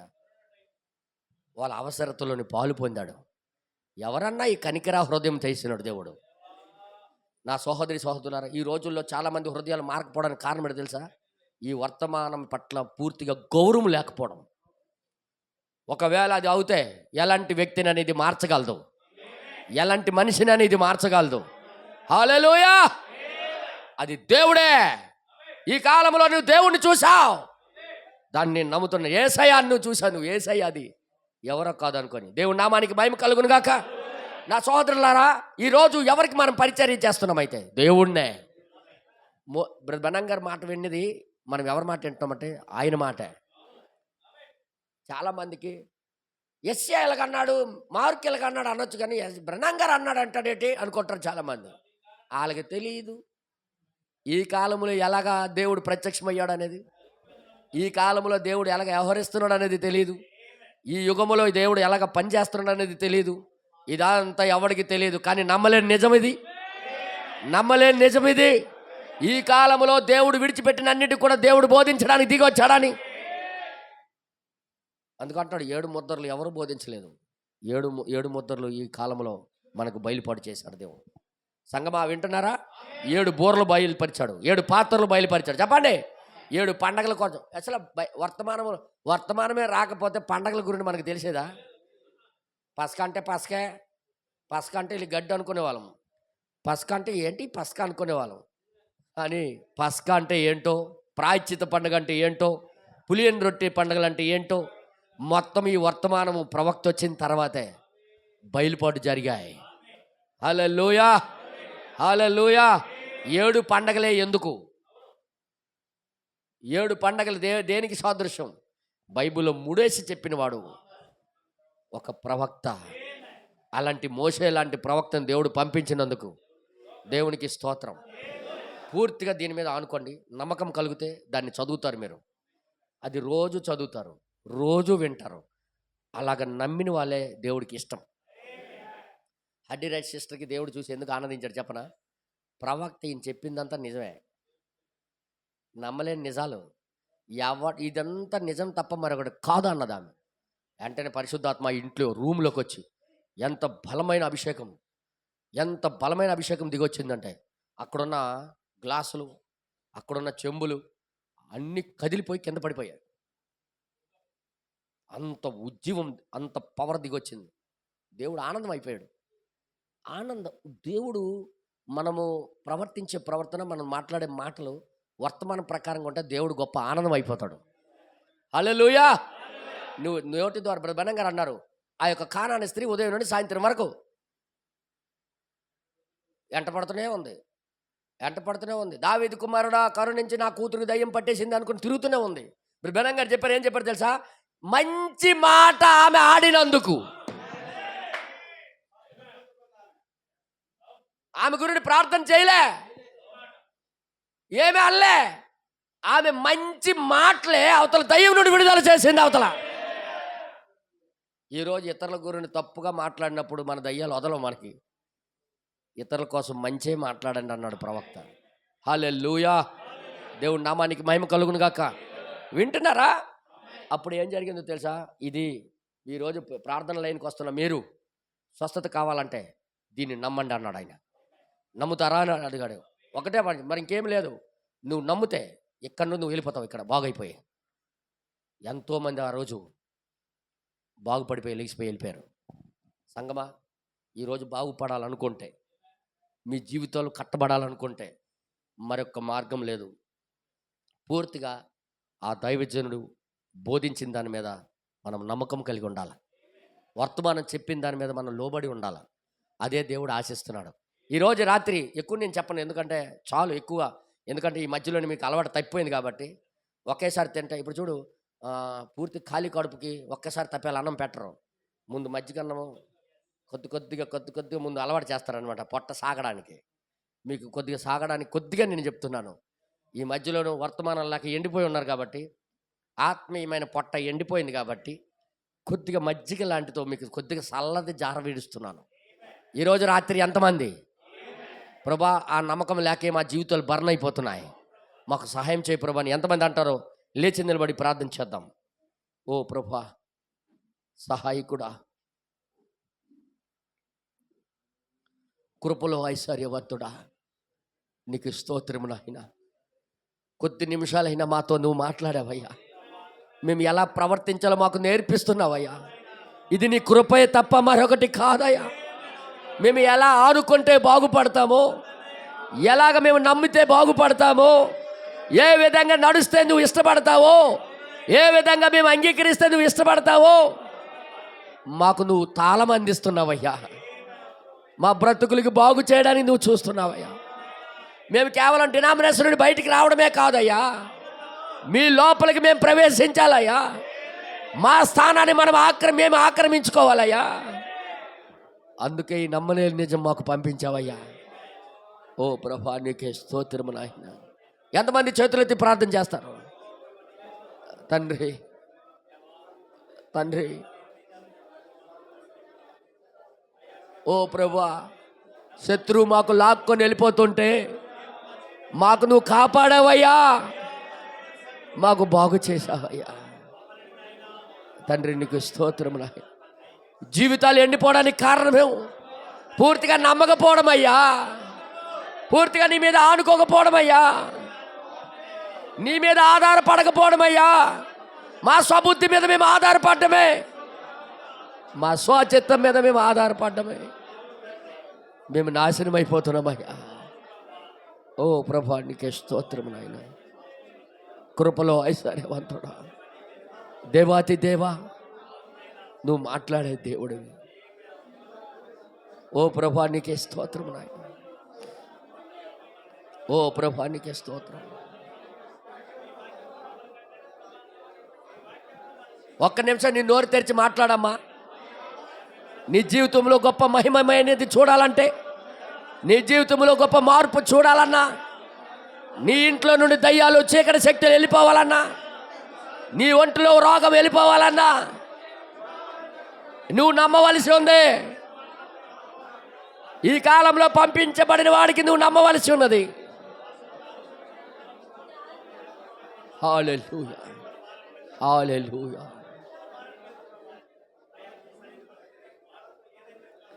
కృపలో ఐశ్వర్యవంతుడా, ఎంత అద్భుతమైన కృపా, ఎంతో మధురమైన స్వరం, ఎంత అద్భుతమైన ఎంతో మధురమైన మాలాంటి పాపిని ప్రేమించ నాలాంటి నీచుని రక్షించెను, నాలాంటి పాపిని నాలాంటి నీచుని రక్షించెను. కృపా కృపా కృపా కృపా కృపా కృపా కృపా కృపా కృపా ఎంత అద్భుతం, ఎంతో మధురమైన స్వరం, ఎంత అద్భుతమై కృప, ఎంతో మధురమైన స్వరం. సహోదరి సహోదరుడా, పూర్తిగా నువ్వు నమ్ముతున్నావా? ఈ నమ్మలేని ప్రపంచము, నమ్మలేని నిజం మన దగ్గరికి పంపించాడు, మన ఇంటికి పంపించాడు. నీ కళ్ళ ముందు ఇవన్నీ జరిగిస్తున్నాడు ఆయన. నువ్వు కానీ దీన్ని నమ్మకపోతే నీ తల మీద నుండి ఇది దాటి వెళ్ళిపోతుంది. నువ్వు నమ్మినట్లయితే ఇది ఆయన్ని నువ్వు చూడగలుగుతావు, ఆయన దూతలను నువ్వు చూడగలుగుతావు, నీ జీవితంలో గొప్ప అద్భుతం నువ్వు చూడగలుగుతావు. మన మధ్యలో ఎవరో ఒకరు ప్రేరణ కలిగిన వాళ్ళు ప్రార్థన చేయొచ్చు. ఎవరికి ప్రేరణ వస్తుందో వారు ప్రార్థన చేయండి. ఒక్క నిమిషం చిన్న ప్రార్థన. పరిశుద్ధుడా, మీకు స్తోత్రాలు చెల్లిస్తున్నాం నాయన. దేవా, యెహోవా సేవకుడైన మోషే మృతి నొందిన తర్వాతే నూను కుమారుడును మోషే పరిచారకుడునైన యెహోషువకు ఎందుకు రమ్మన్నావో ఈ కాలంలో మా జీవితంలో మాట్లాడుతున్నావు నాయన. రంగం మీద నుంచి మా ప్రవక్త వెళ్ళిపోయిన తర్వాత ఈ 1200 వర్తమానాల ద్వారా మరొక యెహోషువని ఈ కాలంలో కదిలిస్తున్నావు ప్రభా. యెహోషువ మాట పలకడం కాదు కానీ క్రియ చేసి చూపించాడు నాయన. అయ్యా, ఏదైతే మోషే పలికాడో, మోషేతో ఉన్న దేవుడు నాతో ఉన్నాడని యెహోషువ ఆ కాలానికి ప్రభువా ఒక రుజువు చూపించాడు నాయన. సృష్టినే శాసించాడు నాయన. అయ్యా, మేము కూడా ఈ కాలంలో ఎలా బ్రతకాలో, ఎందుకోసం బ్రతకాలో చూపిస్తున్నావు కానీ మేమే ఇంకా లోకస్తుల వలె బ్రతుకుతున్నాము నాయన. అసలు ఎందుకు పిలువబడ్డామో ఆత్మీయ మతిమరుపులో ఉన్నాం ప్రభువా. ఏమి తిందుమా, ఏమి తాగుదుమా, ఏమి ధరించుకుందామా అని అయ్యా మా కుటుంబాల కోసం, మా పిల్లల కోసం, మా యొక్క పొట్టకూటి కోసం బ్రతుకుతున్నాము కానీ యెహోషువ వలె ప్రభువా మేము ఒక తీర్మానం కలిగి బ్రతకలేకపోతున్నాము నాయన. ఈరోజు మా యొక్క జీవితాలు మా ముందు తేటపరిచావు దేవా. అయ్యా, మేము ఎందుకోసం బ్రతకాలో మాకు చూపించావు నాయన. నువ్వు సహాయం చేస్తావని నమ్ముతున్నాము నాయన. నీ సహాయం కోరే ఇక్కడికి వచ్చాము నాయన. మాకు మా జీవితాలు వద్దు నాయన, మాకు నువ్వు కోరిన జీవితాలు కావాలి ప్రభువా. అయ్యా, దానికోసమే మేము ప్రయాసపడుతున్నాము నాయన. మాకు అటువైపు మళ్ళించడానికే నువ్వు కృపనిచ్చావు నాయన. దేవా, యేసువలే మేము జీవించాలని, యేసువలే మేము మారాలని, యేసువలే మా యొక్క ఆలోచనలు ఉండాలని, యేసువలే ఇతరుల పట్ల మేము కరుణ కలిగి ఉండాలని మాకెంతో బోధిస్తున్నావు నాయన. మా ప్రవక్త జీవించిన జీవితాన్ని ప్రభువా తన స్నేహితుడి మీద ప్రభావం చూపించింది నాయన. తాను కూడా ఏదైతే చేశాడో అది యేసుకు చేశాడని మా ప్రవక్త చెప్తున్నాడు ప్రభువా. ఈరోజు కొన్నిసార్లు ప్రభువా సహోదర ప్రేమను మేము కోల్పోతున్నాము నాయన. అయ్యా, మా గుప్పిలి విప్పడానికి మేము తండ్రి చాలా పిసినారుగా ఉంటున్నాము నాయన. మా సొంత కార్యాలే చేసుకుంటున్నాము నాయన. అయ్యా, ఈ విషయంలో మేము దోషులము నాయన. ఈ విషయంలో నేనైతే దోషిని ప్రభువా. నా చేతులు ఎత్తున్నాను నాయన. ఈ దోషాన్ని బట్టి నన్ను క్షమించండి. ఏది జరిగించాలని నన్ను పిలిచారో, ఎందుకోసం నన్ను కొన్నారో, ఎందుకోసం నాకు విలువిచ్చారో అయ్యా, ఆ కార్యాన్ని జరిగించడానికి మరొకసారి మీరు ఇచ్చారు నాయన. అందుబట్టి మీ కృతజ్ఞతలు చెల్లిస్తున్నాము నాయన. కాలము చూస్తే ప్రభువా చాలా సంకుచితముగా ఉందని మాతో మాట్లాడుతున్నావు నాయన. అయ్యా, మేమేదో విని వెళ్ళేవారిగా కాక ఆ వింటున్నది మా జీవితంలో కార్యసిద్ధి కలగజేయడానికి సహాయం చేయండి. ఇంకా లోకస్తుల వలె మేము జీవించకుండా అయ్యా వాక్యపు వధువుగా మేము బ్రతకడానికి సహాయం చేయండి. వాక్యమై ఉన్న వధువు వాక్యమే జరిగిస్తుందని నువ్వు మాట్లాడుతున్నావు నాయన. ఆ వాక్యము జరిగింటే హట్టి రైట్ల వలె మేము కూడా ఉండడానికి సహాయం చేయండి ప్రభా. అయ్యా, కాల గడియ వర్తమానం ఒక వ్యక్తిలో నుంచి కదులుతూ ఉన్నప్పుడు, ఆ వ్యక్తి ద్వారా నువ్వు కార్యాలు జరిగిస్తున్నప్పుడు, ఆ వ్యక్తి పక్షాన మేము నిలబడడానికి సహాయం చేయండి ప్రభా. అయ్యా, ఇది ఒక వ్యక్తి అంటే అది పరిశుద్ధాత్మ అయి ఉందని, ఆ పరిశుద్ధాత్మ ఈరోజు కొన్ని పరిచర్యలుగా 5 రకాల పరిచర్యలుగా మాకు ఇచ్చావు నాయన. అయ్యా, మేము గుర్తెరిగి దానికి మేము సహాయకులుగా ఉండడానికి సహాయం చేయండి. మా కోసము, మా కుటుంబాల కోసం బ్రతకడం కాదు కానీ, ఈ వర్తమానం కోసం బ్రతికే కృపనివ్వండి నాయన. ఈ వర్తమానం అనేకుల దగ్గరికి తీసుకువెళ్ళడానికి, వర్తమానముగా మేమే మారిపోయే ప్రభా జీవించడానికి సహాయం చేయండి. మాకు మీరిచ్చిన జీవనోపాధుల నుంచి ఈ వర్తమానం కోసం మేము ఏమి జరిగించాలో మాకు ప్రేరేపణ అనుగ్రహించి నడిపించమని, అయ్యా మేము కూడా ఒక నిశ్చయితతో ఉండి జీవించడానికి సహాయం చేయమని, మహిమా ఘనత స్తుతి ప్రభావాన్ని మీరే పొందుకోమని ప్రభువైన యేసుక్రీస్తు నామంలో ప్రార్థిస్తున్నాం పరమ తండ్రి. మీరు చేతులెత్తి దేవునికి స్తోత్రం చెప్పగలరా? ఓ ప్రభా, నీకే స్తోత్రము నాయన. మా ముందు మా బద్ధకాలు ఎరిగే, మా నిర్లక్ష్యం ఎరిగే, మా దృష్టి ఇంకొక వైపు వెళ్ళిపోవడం చూసే మీరు ఎటుపక్క దృష్టి పెట్టాలో మాకు నేర్పిస్తున్నాడని నమ్ముతున్నారా? మన దృష్టి ఎటువైపు ఉండాలో యెహోషువని చూసి మనం నేర్చుకోవలసిన వారమై ఉన్నాం. ఓ ప్రభా, నీకే స్తోత్రము నాయన. పరలోకమందున్న మా తండ్రి, మీ నామం పరిశుద్ధపరచబడును గాక, మీ రాజ్యం వచ్చును గాక, మీ చిత్తం పరలోకములో నెరవేరినట్లు భూమి అందును నెరవేరును గాక. మా అనుదిన ఆహారం మాకు మీరు దయచేయండి. మా నూనెసలు మేము క్షమించిన ప్రకారం మమ్మల్ని మీరు క్షమించండి. మాకు శోధనలోకి తేక దుష్టుడు తప్పించండి. ఎలా అనగా రాజ్యము, అధికారము, శక్తి, మహిమ నిరంతరము నీవై ఉన్నావు తండ్రి. ఆమేన్. ప్రభువైన యేసుక్రీస్తు యొక్క కృప, ఆయన సన్నిధి నిత్యం మనకు తోడుగా ఉండి నడిపించునుగాక. Amen. Amen. God bless you. దేవుడు మీ అందరికీ దీవించునుగాక.